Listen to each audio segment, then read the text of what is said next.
भाई ये तो चीज है, उसको पेमेंट तो पूरा देना पड़ेगा आपको पेमेंट, लेकिन मैं भी उसको भी इंश्योर करूंगा भैया डीलर है ना, तो इनको आरसी दे रहे ना, कागजात दे रहे किसी को भी। ये है ना तुम्हारे? हाँ चल जाएगा, वो एलएमबी का चल जाएगा। ये हम जो गाड़ी लेने जाते हैं ना इनके पास में, तो ये लोग बोलते हैं कि आपको लाइसेंस के लिए अलग से 25 रुपए देना पड़ेंगे। वो उसमें कर रखी है आपको सुविधाएं करना, वो चालू करने के लिए, जीवन यापन को वो करने के हिसाब से उसमें सिर्फ आपको अप्लाई करना पड़ता है। उसमें इतने रुपए नहीं लगते, उसमें कौन से लेता है 25 रुपए? ये गाड़ी वाले ले रहे हैं सर, शोरूम वाले। झूठ बोलते हो। सारी जो भी दुर्घटनाओं की जो संभावना है उसको हमको हमेशा ध्यान में रखना है कि क्या संभावित हो सकता है। खोलेगा, फिर वापस चढ़ाएगा, फिर वापस उसको बंद कर देगा, ये सुनिश्चित होना चाहिए। एबी का लाइसेंस नहीं चलेगा, एलएमबी तो एलएमबी का लाइसेंस ही चाहिए अपन को। हो सकता है एबी का एक्सपायर, कोई दिक्कत नहीं है, लेकिन आप मोटो से ये चलाओ, 3 व्हील चलाओ तो एलएमबी का लाइसेंस चाहिए उसके लिए। दोनों कैटेगरी अलग है।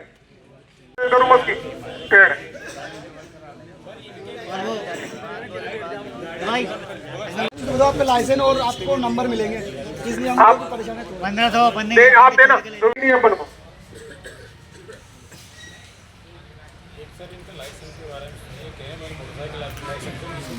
पैसेंजर को लाने ले जाने का काम करता है।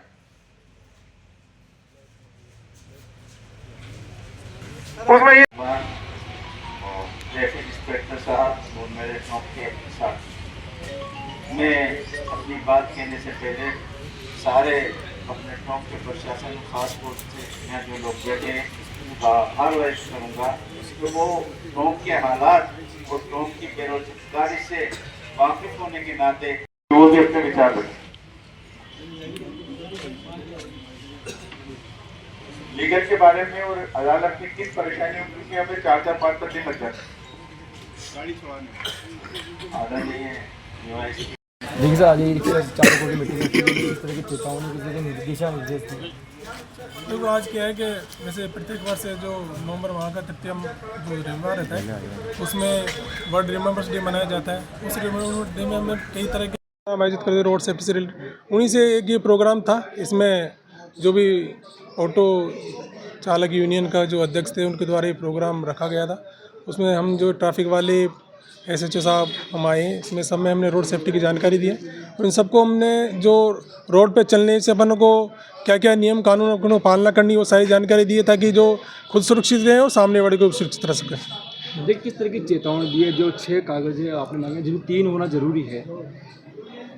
देखो जो व्हीकल के डॉक्यूमेंट्स हैं वो व्हीकल की कैटेगरी पे डिपेंड करते हैं। व्हीकल किस कैटेगरी का, जैसे RC, permit, fitness, insurance, pollution का टैक्स वगैरह ये जनरली होते हैं। लेकिन मान लो जैसे इलेक्ट्रिक व्हीकल है तो इलेक्ट्रिक व्हीकल में कुछ जो सरकार द्वारा कुछ डॉक्यूमेंट्स में रियायत दी गई है, उन डॉक्यूमेंट्स की आवश्यकता होती नहीं है इसमें।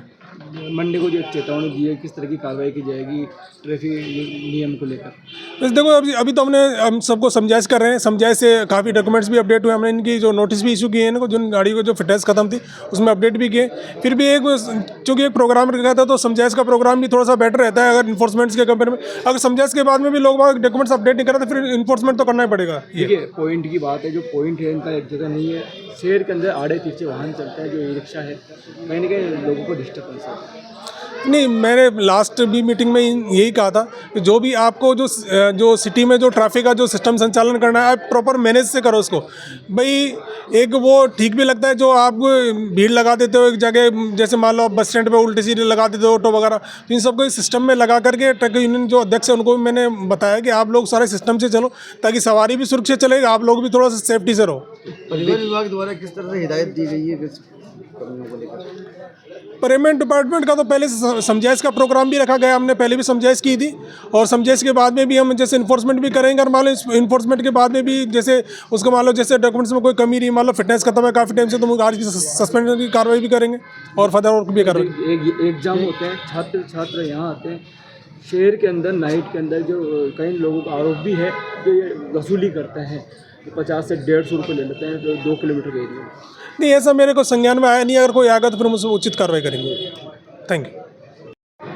देखिए आज ऑटो चालकों की बैठक है परिवहन विभाग के पुलिस के बीच हुई, किस तरह की बातें हुई, क्या आज पुलिस प्रशासन और यूनियन के जितने भी हमारे साथी हैं और यूनियन से जुड़े हुए हमारे जितने भी चालक परिचालक हैं, सब लोग यहाँ पर सबकी एक मीटिंग ली थी। दोनों ने जॉइंट मीटिंग लेकर कि भाई आपस में कि भाई किस तरीके से हमें शहर में चलना है या हमारे कोई कागज़ वगैरह की किसी भी यातायात की कमियाँ हैं उसको दुरुस्त करने के लिए हमारी सबसे बातचीत हुई है।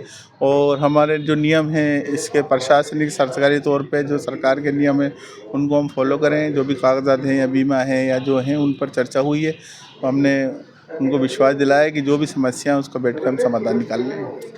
किस तरह का टाइम दिया गया है कि अपने कागजी कार्य हमने इनसे कहा है कि भाई जो हमें कम से कम नए साल तक हमें इसका मौका दिया जाए, क्योंकि हमारे 1-1.5 महीना है।